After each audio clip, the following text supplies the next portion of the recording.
Welcome to Live with Miami's Community News, South Florida's #1 source for local stories. I'm Michael Miller, bringing people together and sharing the voices, events, and connections that shape our community. Cheers, guys. That'd be true.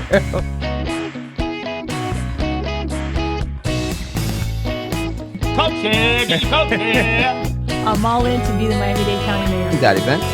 Tell everybody about it. What's next? What do we have to do? Thank you for joining us. This is Live with Miami's Community News, and I'm Michael Miller. Our special guest today is Raymond Rodriguez-Torres. Raymond, thank you very much for being here. Thanks for having me. So a lot of people that know you from Live Like Bella, but there's this other part of you that I'd like you to share. Let's talk about your education and where you went to school and the kind of work that you've done and the kind of recognition you've received. Well, thank you for having me. Miami's home. I wasn't born in Miami. I was actually born in Toledo, Ohio. Very few people know the armpit of the United States. It's frequently called. But it's a nice armpit. I think it's fantastic. I need to go back and visit. But when I was 3 years old, my family moved to Miami. I went to St. John Newman Catholic School, elementary. I went to Christopher Columbus High School. Studied at the University of Florida, and then I did get my master's degree at Oral Roberts University in Oklahoma, which was a very unique experience. I know that when I was in Tulsa, there were certain parts of Tulsa that I was the first Cuban kid to ever step foot in certain parts of Tulsa. And the reason why I went to ORU is because they have a very renowned nonprofit leadership program. So I've been in healthcare professionally all of my life. I'm still working healthcare. And what attracted me was that their nonprofit leadership program in the business school is very highly regarded. And in my mind, and in my heart, I had always had the intention of serving the community, of giving back. Age 20-ish. Yeah. 20, yeah. But, in a very naive fashion, what I was thinking in my mind is when I make it big in business, then one day I'll give back, right? And little did I know what God had in store for me. So yes, I spent some time in Tulsa, Oklahoma, and outside of that, Miami's always been home.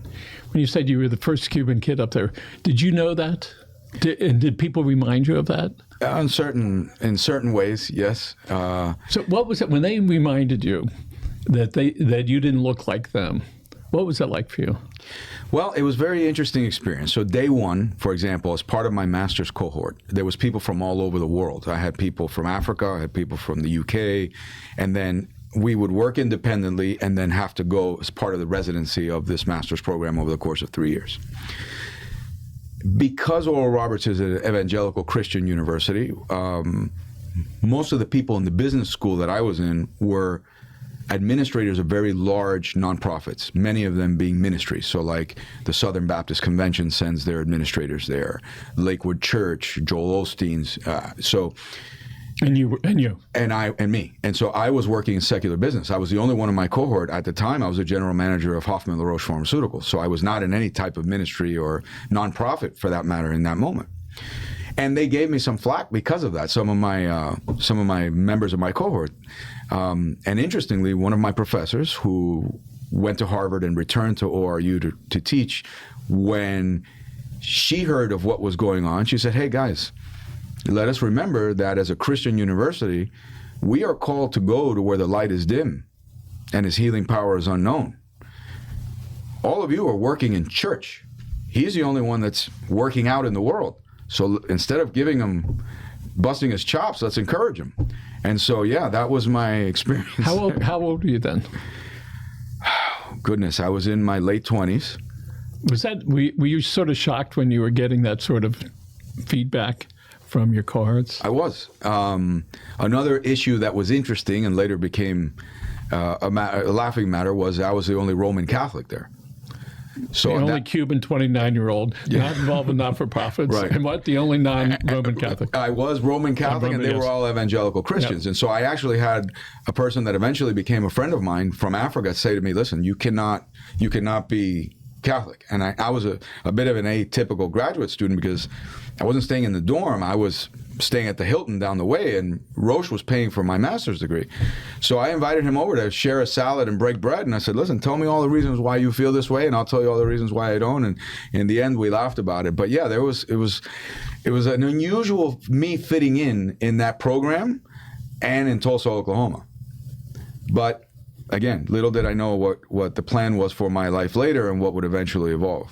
So let's talk about, you got married and you had couple children. Tell us about what occurred in the early 2000s. So, I joke that I'm the baby of my family. And as the baby of my family, I planned my life many years in advance. I knew for certain the year that I would have children, and I did. I knew for certain the year I would get married, and I did. And I knew without equivocation the woman I would fall in love with and marry would be Cuban, Catholic, submissive, and a great cook. And that's the first time I learned that God has a sense of humor, because Shauna, my wife, was an American Jewish woman who's tough as nails. Wow, so tough. Thank you. And cannot make a bowl of cereal without instruction. And yet... Sorry, Susan. And so my wife is a great blessing in my life and the life of many. And in 2002, just when I thought I had planned it well, we were overjoyed to be welcoming our first child into the world, and it was a little girl. And that was very special for us because in my family there had only been boys, with one exception. My eldest sister, Carmen, passed away at 2 days of age in Cuba when my parents were still in Cuba in the 50s. And she's buried in Cuba.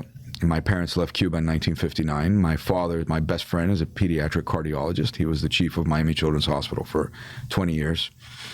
And so since my sister that had passed away, there had never been another girl. So 2002, I was the last hope, the baby of the family, to deliver a girl, and Raymond delivered. And we were overjoyed. I'm not sure your wife would agree with you on that one. But we were, as happy as could be, especially to honor my mother, to bring another little girl, and we named her Bella. And Bella's delivery was complicated. My wife was in labor for 13 hours. And Bella was born purple. When we look back in retrospect and we see the pictures of her birth, and the reason why is because she had low oxygen, especially to her brain at birth. And so her early childhood was challenging. She had difficulty learning to crawl. Shauna took her to a mommy and me class, and it's amazing sometimes how life will just slap you in the face, because we were all in denial. My father's a pediatrician. He's observing that she's delayed. Shauna's a special education teacher. She's observing she's delayed. And it wasn't until I'm an ignorant, doting father, and the moment that she went to a mommy and me class, all of the other children were starting to get up and crawl. And Bella would lay, and the back of her head was flat.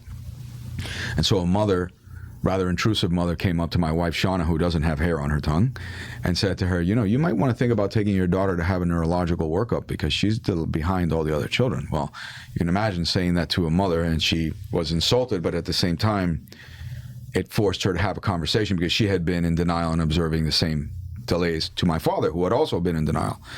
Eventually... And your father was a pediatric... Cardiologist. Yeah, and he was the chief medical officer of Nicholas, of what is today Nicholas. And they had an MRI of Bella's brain, and they found strokes in the white matter of her brain that had been caused to that low oxygen at birth. And so this was a challenge for sure. I put her with a condition called periventricular leukomalacia, which is a very mild case of what would be cerebral palsy.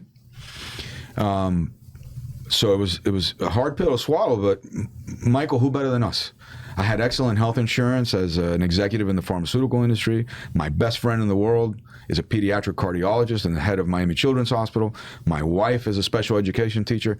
Who better than us to help tackle these developmental delays and help our little girl close her developmental delays? And we so desperately wanted a normal, typical child, because at that time we knew what it was like as Bella grew a little bit older to be marginalized and be made fun of and go to birthday parties and be excluded from the games and not be invited to play dates. Was she acutely aware of that? Bella? Yes. No. And that later became an enormous gift. How about you? Were you aware of it? Oh, sure. And it was very hurtful. And your wife as well? Of course. We suffered tremendously with that. It caused us to be very predictable. We would stay home.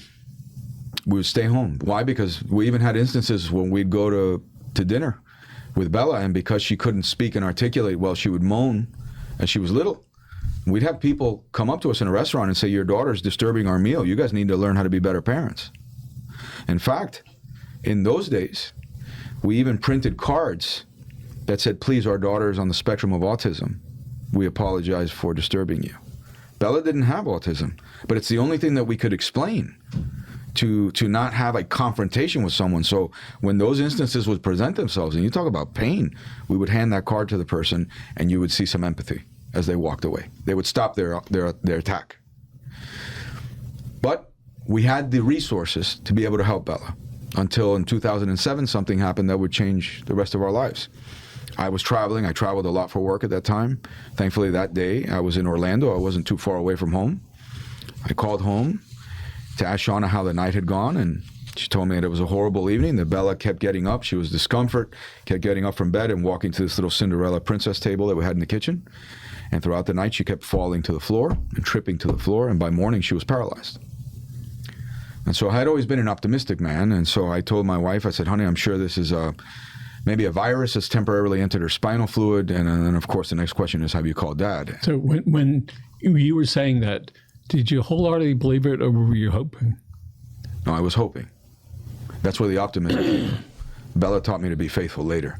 There's a difference between hope and faith. I learned that because of her. But at the time, I was hopeful that that was the case. And I was simply trying to encourage my wife, who was in a terrifying situation. I was also in the pit of my stomach. How can I not be there?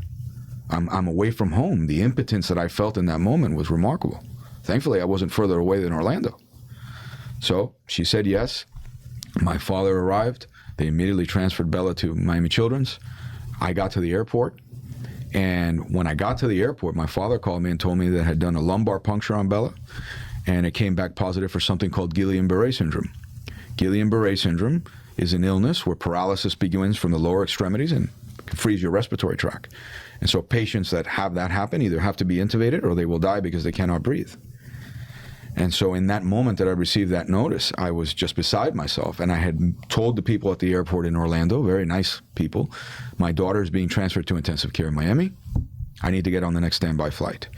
And they told me, sir, please have a seat. We'll let you know. And I said, please don't make me wait here. If it's necessary for me to rent a car and drive home, I will, but I need to get home. And so while I was sitting there for those very few moments, I'll never forget feeling more alone than I had in my entire life. I'll never forget that Orlando is actually the busiest airport in the state of Florida, not Miami, and it's frequented primarily by children that are going to Walt Disney World. And I sat there crying. Here I am, this supposed strong man, crying inconsolably, feeling more alone than in my life, away from my family, unable to protect my daughter, having children walk with their parents, say, Mommy, what's wrong with that poor man? Why is he crying? And thankfully, I was able to get on that next flight. But I was in disbelief all the way over there. Because I said, when I get there, I'll fix this. That's what I'm supposed to do as a dad. I'm supposed to provide, protect, and resolve issues. She can't be paralyzed. And when I got to the hospital, indeed, Bella was paralyzed. And when the nurses weren't looking, I would squeeze her toes as hard as I could and say, move. But they wouldn't.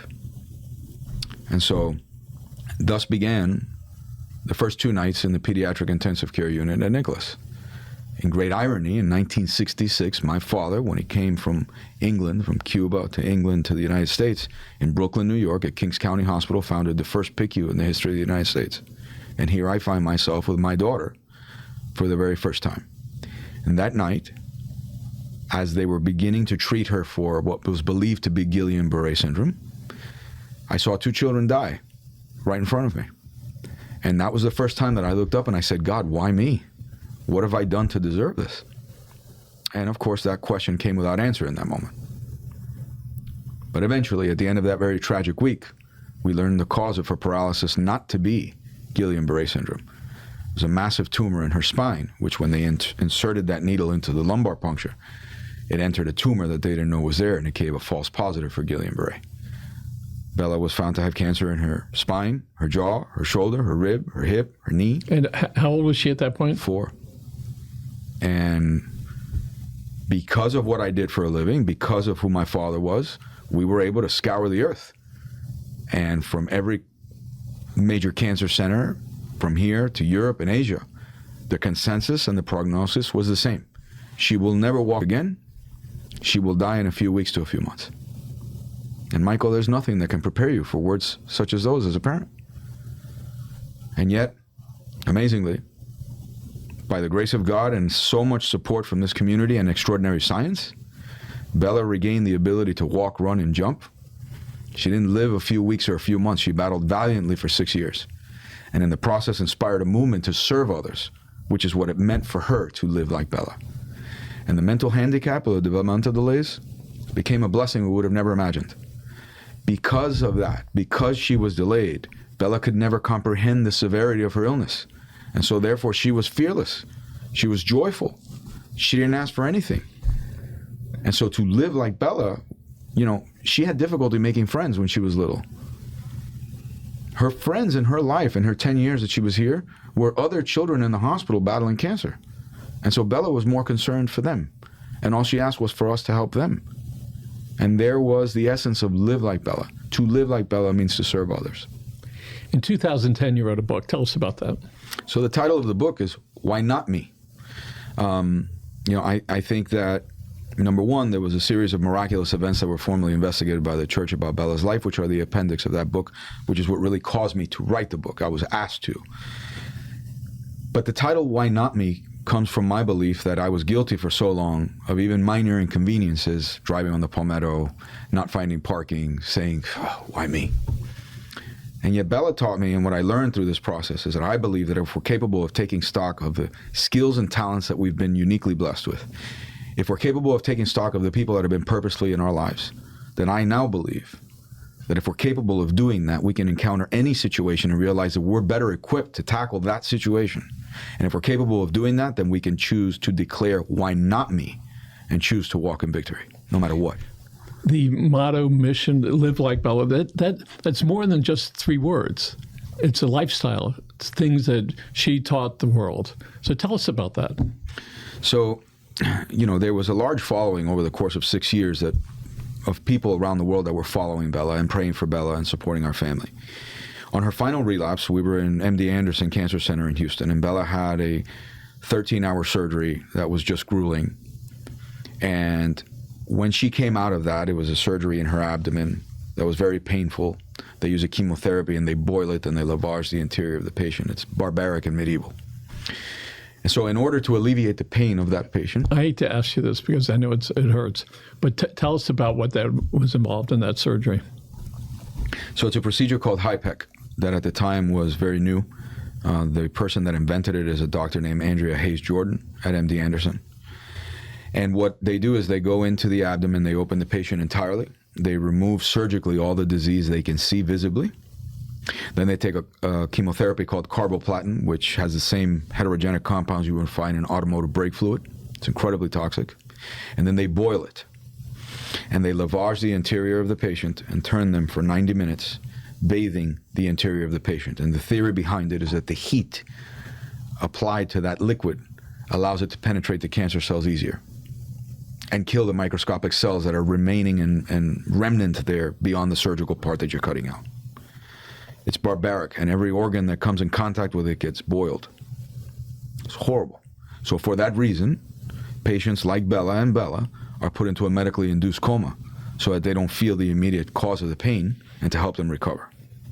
So on one Saturday morning when Bella was in a coma, my wife Shauna posted online, and she said, it's a beautiful Saturday morning in Houston. Bella's in a coma. She can't go out and do the things she would normally do. So you go out. You go out and you serve others. You go out and you pray for others. Go out and eat something delicious. Sing at the top of your lungs. Belly laugh. Play an instrument. You go out and you hashtag live like Bella. And amazingly, people responded to that Facebook post by responding and saying, I went out and I served the homeless today. I'm living like Bella. I reconciled the relationship with a family member that I haven't. I'm living like Bella. And it started an avalanche of people serving others and doing good deeds and charitable works that we would have never imagined. All because of a little girl who could barely speak, whose life was so seemingly insignificant, who was fighting cancer and paralysis. People were going out and doing these things.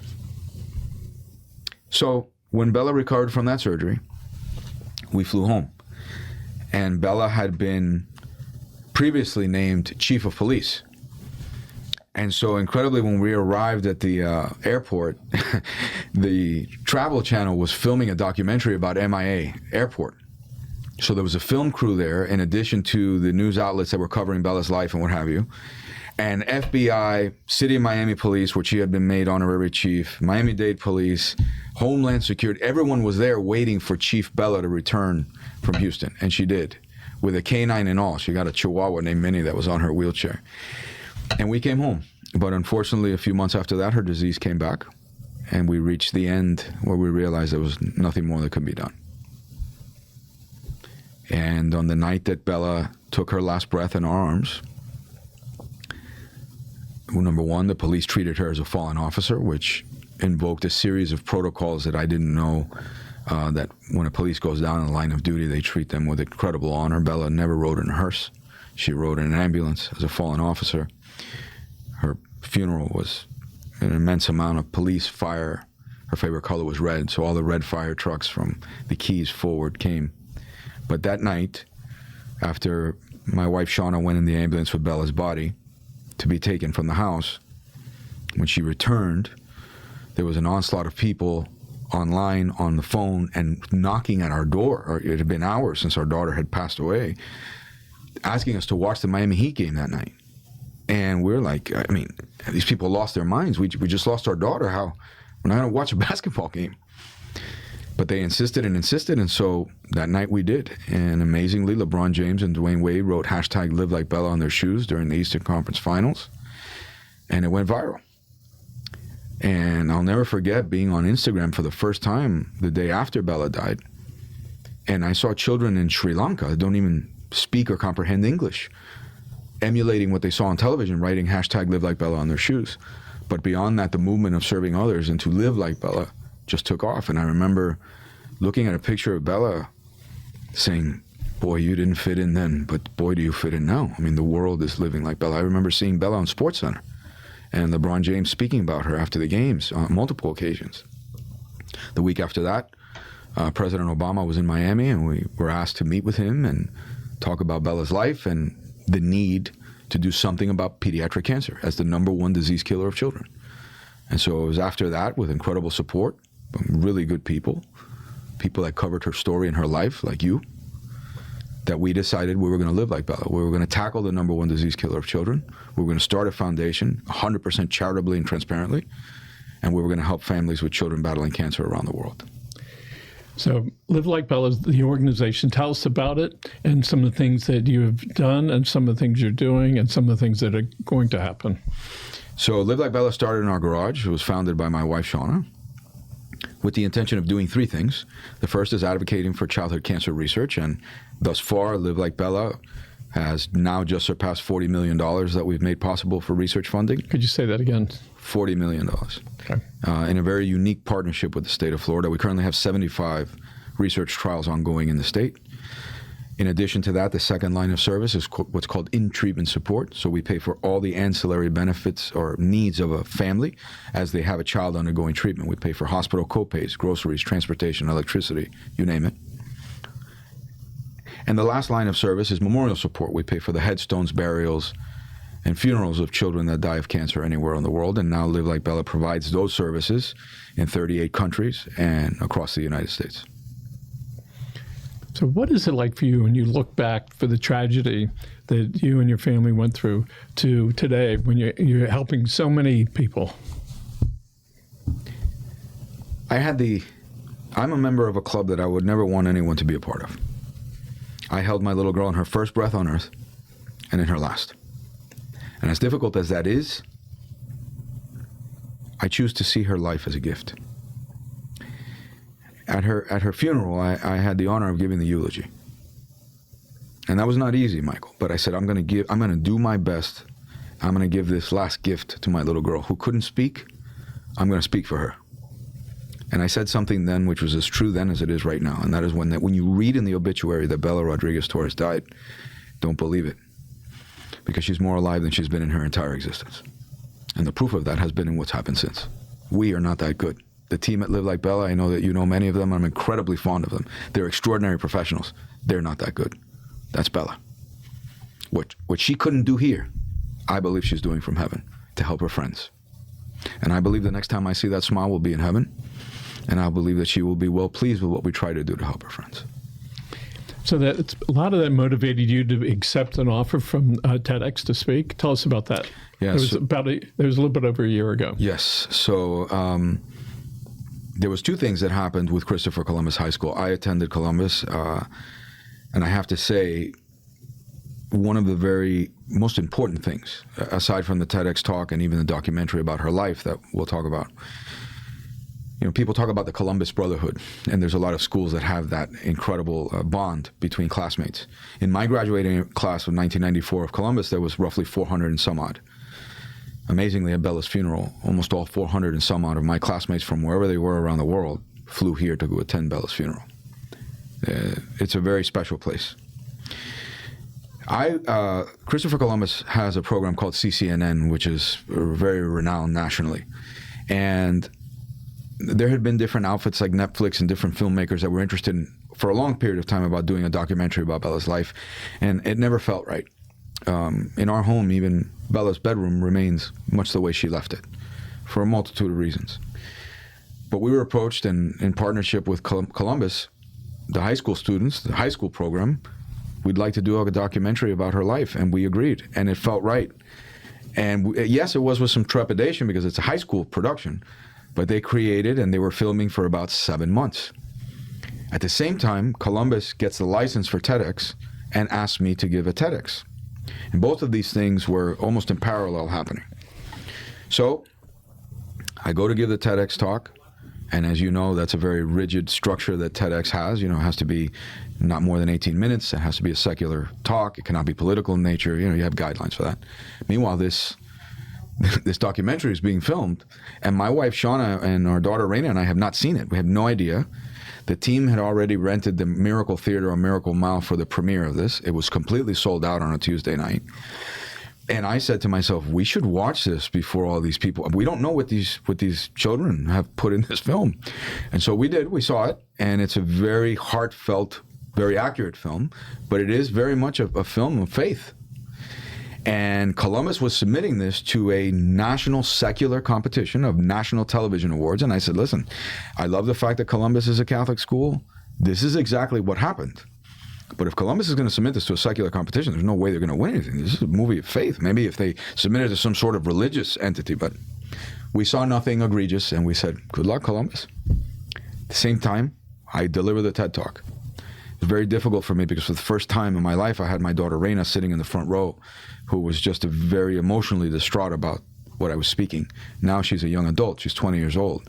She could absorb what she lived as a child, now through a father's eyes, me discussing this.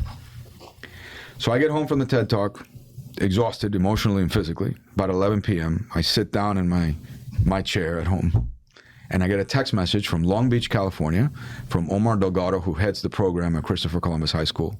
Live Like Bella just won Best Documentary in the country. I couldn't believe it. The premiere was remarkable, and it's available on Amazon Prime Video if you want to watch that. But the TED Talk was delivered, and amazingly, it finished 2024 number 2 in the world in views on YouTube. Over 3 million. Yes. And then if I read it right, over 700,000 watched it immediately as well. Wow. I didn't know that. So why did people watch that? Why were they so in tune to it? Why did they go there to watch you? Well, I'll tell you, that's Bella. I think it's a relatable story. Look, my family's life may not be different than a lot of others. I mean, not everybody goes to Tulsa, Oklahoma from Miami, but the rest of that, my family's story is not that much different. And here we are with an unimaginable tragedy. Horrifying thing. It is the worst human experience to bury your own child. There is nothing worse. And yet, Bella taught us lessons of joy in that pain, of how to choose triumph over tragedy, of how to learn that in a very ironic way, to serve others gives the greatest sense of joy. Those were the lessons that she taught us, and I want to believe that hopefully that's what's been inspired in people. If this man could bury his daughter, if his wife could go through all that she's lived in her life, through Bella's diagnosis, developmental delays, burial, and still choose joy, still choose to help other people, man, then what can't you go through? So what do you say to somebody who's down in that rabbit hole? All right, they're not feeling good. This is not medical advice. All right, if you need help, seek it. but they're down in that rabbit hole and they're not feeling good for whatever their strategies happen to be. What's your advice to them? I think if we're capable, and I understand it's very difficult, I can only speak for myself.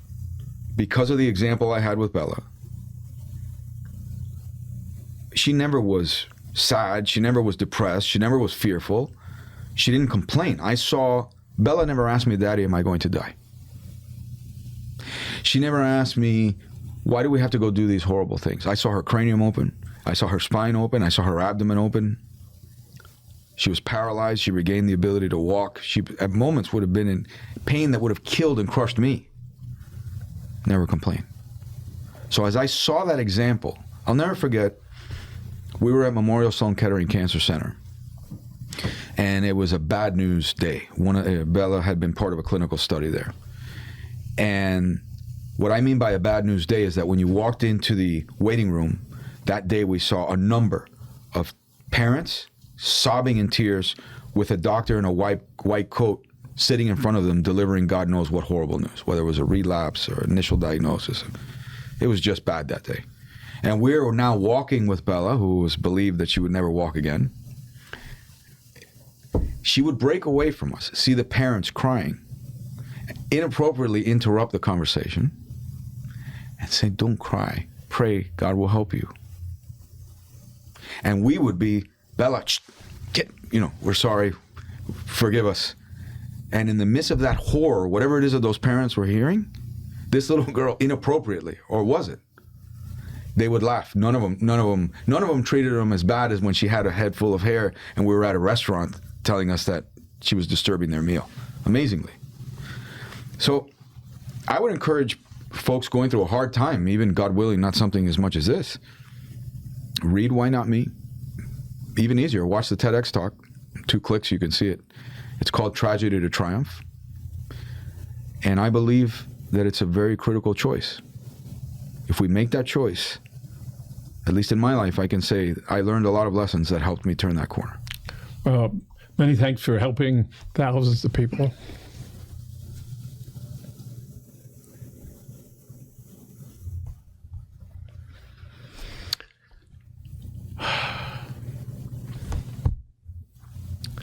So Raymond, I know there were people that have helped you along your way. Would you look into this camera right over here and talk to them today? One of my greatest fears is that my family and I will be unable to properly express the gratitude that we feel and that we have for the many that have stood shoulder to shoulder with us, not just while Bella was sick here on earth, but afterward. That you have believed in us that we could do something about childhood cancer. That you believed that we were the people that could put together an organization, an entity, and an army of people to be able to change this. Thank you. I will never be able to express in human words how grateful we truly are and how determined we are, thanks to your help, to beat this terrible disease. Thank you. I do want to introduce Emily. Emily, we put the camera on yourself. And that's Emily. Thank you for producing the show, and thank you for being here and for making a difference. So if people want to donate their time or their money or their effort, participate, how can they do that?